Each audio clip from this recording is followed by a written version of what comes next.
Big up OneFootball. Go download it. Thank you, OneFootball, for being excellent and supporting this channel. It's a really good app. If you want to cheer me up a little bit, please go download OneFootball. It's a really good app. It's available in the link in the description below. You can get all your Manchester City news. You can get all your Premier League news. You can follow certain clubs and all that kind of stuff. It's fantastic. It helps support this channel. It's a wonderful app. Go and download it. If you can bear any more Manchester City news, have to get this out of the way. Thank you, OneFootball, for being absolutely excellent. Unlike Manchester City today, who are absolutely abysmal. I'll get onto that in a second. Before I say one last time, please go and download it and put a smile on my very blue face in many ways today. Yep, let's get on to it. City have lost for the third time this season to Ole Gunnar Solskjaer's Manchester United. I know one of them was kind of irrelevant, but we have done that again, and we've lost home and away to Manchester United in the first time for, it feels like, for a long time. That was a poor performance. That was a very frustrating, very not forgettable. Remember that. It's a forgettable performance, but not a forgettable result. I remember that for a long time. That was a very underwhelming and uninspiring and slightly concerning because it asks a few questions that we need answering. It was the kind of performance that I expect better for this Manchester City team. We shouldn't be low at that level. Now, I want to lay some groundwork initially and say that this United team at the moment is getting better. It is not as bad as people make it out to be. They are not the team they were at the start of the season. They have improved. They found a system that seems to work for them. They've got players like Bruno Fernandes, who seems to be very useful. And they've got a bit of balance in midfield with McTominay and Fred, and Daniel James is useful, and Martial's a good player. They found a shape that seems to work for them. They're a good side. I want to quantify with that. They are no means, though, however, a great side. They are not the kind of team that we should ever really fear playing against, in my humble opinion. We should respect them, but we should be better than them. And the table shows we are better than them for a reason. They're a United team that are growing in confidence, but we should be better than that. Today, United were the better team. It wasn't a classic by any stretch. I didn't think either team were particularly special. I think it was a functional United performance that beat us, and that's all it had to be. And that's what makes it frustrating, because we should be better than... we should be beaten by something better than functional. This is not meant to disrespect United, but I don't think even United fans could say that they played incredible football. And we think about their goals, they came from mistakes. Now... that is a worrying, because it shows exactly where Manchester City are. Now, I've talked a lot in previous months about City being in a weird transitional season, and today emphasised that a little bit more about how many question marks they are. So I'm going to try and approach it rationally. Now, you look at the table, we've lost 7 games out of 28. 7. That is poor. That's abject. That's really bad. And some people have said if Pellegrino and Mancini had this season, they'd probably be sacked. Now, I quantify that by saying that's not true, because they would have had to have the context of what Guardiola has achieved. Guardiola is a level above those two managers, and Guardiola also basically recorded the 2 best Premier League seasons in history before that, which those who never managed to do that. So when you've made yourself that much leeway, then maybe you get a chance. I know this season we haven't been in the Premier League at all. We've been poor in the Premier League, but it isn't quite that level. So that's a slight exaggeration, and I'm not going to answer that because I think that's a slightly derivative and very lazy argument. But this is still a poor Premier League campaign. I cannot deny that. We've lost more games than Arsenal, and that says a lot, because this Arsenal team aren't great, and this Arsenal team have been largely a bit of a shambles every now and then. What struck me today was basically a lack of leadership and identity on the pitch. Now, we had Fernandinho out there as a very experienced player. We had Gundogan, also experienced. We've got... the likes of Sergio Aguero out there, who started pretty well. We've got some very established international players. Bernardo, obviously, we know very well. He's a very good player. Rodri has played a long time for Atletico Madrid and all that kind of stuff. Basically, he's played at a high level. And we've got basically a bunch of players that you feel like you should be able to rely on. Ederson as well. But today, we saw a lack of... focus, a lack of certainty, which is a problem. Like, the players usually are very certain about what they're doing. Today, I felt it looked like they lacked their identity on the pitch, and normally you see in a big game one player that leads by example, that kind of really tries to grab the game by the scruff of the neck and takes it.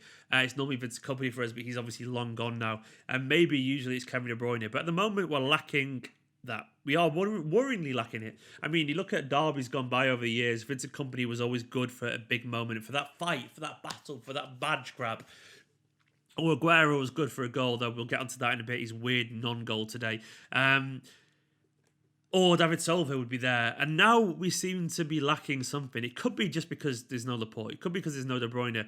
But you'd hope for a little bit more, even without them. And normally we had 1 or 2 leaders, and it feels like we're kind of down to 0 at this second. And I'm not sure if that's a fair comment, given the injuries and given the squad status at the moment. But it is something to consider. To me, it was a bit concerning seeing us look really weak at fullback. I don't think Cancelo was terrible, but I think he was average. And given that we spent 60 million on him, basically, you'd want a little bit more. I was concerned when I saw the starting lineup that there was no Walker and Mendy because I think they're by far our best fullbacks. And that's kind of a damning indictment of Cancelo, really, because he hasn't become what he should be. He's meant to be a challenger to Walker. And all he's done is become a man that motivates Walker to be better. But when he's come in, he's not really threatened his position at any point, which is worrying. Now, I'm not saying he was terrible, but he was just, he was okay. He was all right. Zinchenko was poor. Now, given how much we spent on fullbacks over the years, the fact that we looks like we need a couple more is a worry. It's a worry because it looks like we're getting stuff wrong there, basically. Zinchenko, I like the lad, but he is not a reliable left-back by any stretch of the imagination. He's poor defensively. He's had one or two good games where he's played well defensively, but I always think, in general, if you play someone that far out of position, often they'll revert back to the mean, back to the average, and I think that's what's happened to him. He's reverted back to the guy who probably doesn't feel comfortable in his skin. Look at Delph, one good season there, but then a little bit of uncertainty. And Zinchenko, I like him, but he's not a left-back. He never will be a proper left-back. Never be more than an average left-back. An average left-back can be good one day and poor the next, and I think that's his problem. And it's not his fault either, really. Don't play him there, which is not good. It's not good at all. Also then as well, I guess, there was the lack of someone like David Silva. David Silva is getting on, unfortunately. When you think about the previous Old Trafford masterclasses, it's always David Silva at the heart. But he usually owns the Old Trafford arena. He usually owns that pitch. But today he wasn't even on the pitch, which is terrifying because he's so important to our structure and our game at games like this. And today he wasn't there.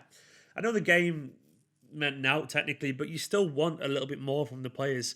It's a derby, if you're crying out loud. It means something to me. It means something to you watching this, probably. It means definitely something to 99% of the people watching this video right now. And I want it to see a little bit more fight. I know it sounds really lazy, that, but I want it to be a bit more hard, a bit more emphasis, a bit more aggression on the pitch.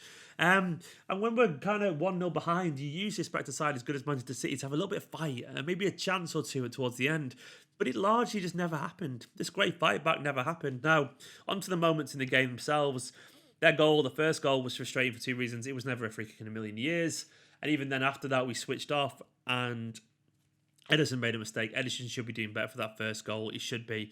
And I think you probably know that. And then Ederson later on switched off again. Nearly gave Martial a tap-in.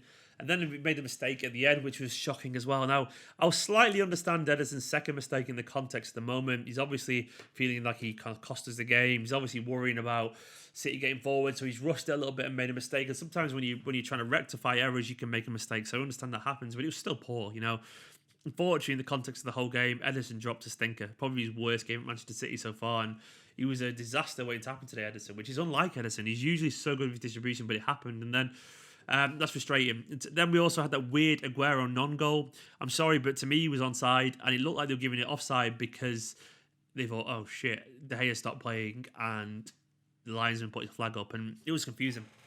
It was very, very confusing. And I thought that was a goal personally, but whatever, it didn't happen, unfortunately. Sterling missed a sitter in the middle. Sterling continues to be very frustrating. A lot of people saying selling, which seems extreme. Like, Sterling's one of the best footballers best wingers in the world on form. I agree, his form has totally and utterly tanked, but we need to find a way to get it out of him again because he's such a good player on his day. And Sterling's form continues to be an enigma. My general theory is that he's kind of lost on the left in general. He's lost that ability to run past people because he's become a bit predictable in there. I want Sterling back on the right like he was when he was so good for 2 seasons. Fingers crossed on his back soon, because that would free him up to go back over there. But it's not happening. And he does look like a shadow of his former self. The guy doesn't score these days. He's not confident in the ball. He gives it away. It was not great. We did start initially with Foden on the right and Bernardo through the middle. Bernardo couldn't really make any impact. Foden wasn't getting on the ball at all. But Foden perked up a little bit when he went central in the second half with Bernardo hooked, which was nice, but still wasn't enough to make the game change. Gabriel Jesus came on as well and had a little bit of a run in, but didn't really kind of make anything happen either, apart from one good snapshot.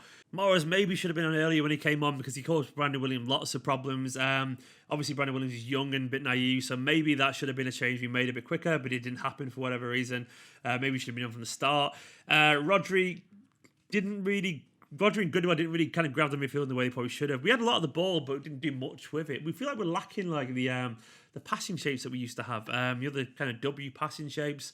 It's not there, and I feel like the defense really aren't kind of leading us, kind of aren't building the way that we used to. It's normally we're not be very good at kind of moving the ball forward between the lines. United's press was good, but it wasn't outstanding or anything like that. Stones wasn't even in the squad. Who knows where Stones is, which is strange. Stones in it, but carries on. This is a weird one. This City team is so up and down. Now, obviously, we got a chance against Arsenal to rectify this, but this was a poor performance, and we shouldn't have to be happy with this. We shouldn't have to accept it. It was genuinely an abysmal performance. United are better than most people would probably argue, and we all mock United for being crap, but they are getting better and they are improving. But this wasn't good. It wasn't good enough. It simply wasn't. City have to have higher standards than that, and we have to show. That the players have to show that they care more than that, because it was just poor. It was just genuinely really poor.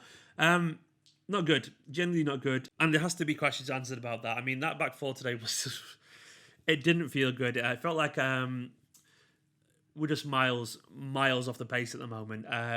We need big changes against Arsenal. Fingers crossed we can bring. Fingers crossed KDB's back. How much do we miss De Bruyne, by the way? How much do we miss De Bruyne? He's such a wonderful player, and it's kind of telling how much we're half the team that we are without him there. De Bruyne brings that leadership, that brings that identity to the team, that we shouldn't have to rely on him. Guys, I'm very disappointed in that game. I tried to be as calm as I can. Inside internally, I'm screaming, but I'm not a rant and rave, as you know by this channel. But that was genuinely a very poor performance. And it's weird. It's weird trying to adapt it. I know the bigger games and all that kind of stuff, but there are bigger games to come. But it was lack of character, and I know it sounds really kind of empty and a cliche, but spirit made me worry. No positive take from it. That's it, guys. Thank you to all these scrolling down the side of the screen. These are my Patreons. Patreon.com/Esteemed Company. If you want to get involved, I am tired now. But thank you to all these guys. These help keep this channel going. I'm even playing with the camera lens cap because I'm fiddly, because I'm a bit stressed. Thank you to all these guys. Like, comment, subscribe. Thank you to all the people on the watch log as well. You're all heroes. Fingers crossed we'll be against Arsenal in a bit.